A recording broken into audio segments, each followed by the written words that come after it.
আরে ভাই আজকে কুরবানির ঈদ, আমার ফ্রিজটা নষ্ট হয়ে আছে, তাড়াতাড়ি আসেন আমার ফ্রিজটা ঠিক করে দেন। আর না হলে আমার গোশত সব নষ্ট হয়ে যাবে, এত গোশত আমি কোথায় রাখবো? তাড়াতাড়ি আসেন আমার ফ্রিজটা ঠিক করে দিয়ে যান।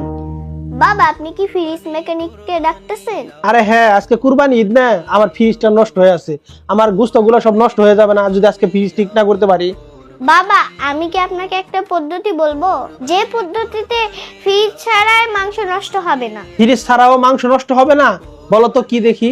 এতটুক এতটুক করে গোশত নিয়ে পলিথিনে ঢুকাবেন। আচ্ছা, তারপর? এরপরে অনেকগুলা প্যাকেট করে নেবেন, প্যাকেটে একটু একটু সিদ্ধ করে দিবেন যাতে বাতাস ঢুকতে পারে। আচ্ছা ঠিক আছে, তারপরে? এই সমস্ত প্যাকেট সেই ঘরে পাঠাই দেন যে ঘরে কুরবানি হয় না। বাবা এই গোশত কিয়ামত পর্যন্ত নষ্ট হবে না। এই ভিডিও শেয়ার করে সবার কাছে পৌঁছাই দেন যাতে কারো গোশত না নষ্ট হয়।